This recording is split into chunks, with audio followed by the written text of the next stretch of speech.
রাত জায়গা কি কাজ করলা? জুয়াতে তো শুনলাম টাকাই পড়লা। সব টাকা তো শেষেই হারলা। রাগের বসে মোবাইল বাংলা। এই ক্ষতিগুলার কারণ কি?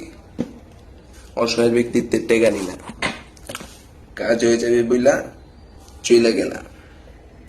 তুই চোর, নেশা করলি, বাকি টাকাগুলা পা উড়াইলি। তোর এই সাহস দিছে কে? তোর পাংখা গজাইছে, কারণ কি?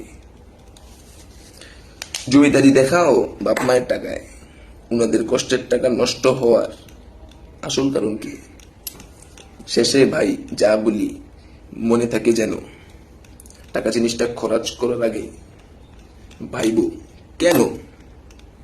কবিতার শেষের এই অংশে করা কিছু কথা আছে, খারাপ কথাগুলা কারো কাছে খারাপ লাগতে পারে। ধরলাম তুমি 10টা নড়াইলে, ধরলাম তুমি 10টা নলারে হুদাই থাবাইতে পারো। তোমার চেয়ে বড় পারো তোমার সামনে আইলে তুমি ওপেন রাস্তায় ল্যাংদা হইয়া নাচতেও পারো। কথা বুঝলে ভাবো এই সমস্যাগুলোর কারণ কি? নগদ উত্তর পাই যাইবা, সমাধান নিলেও কারণ কি?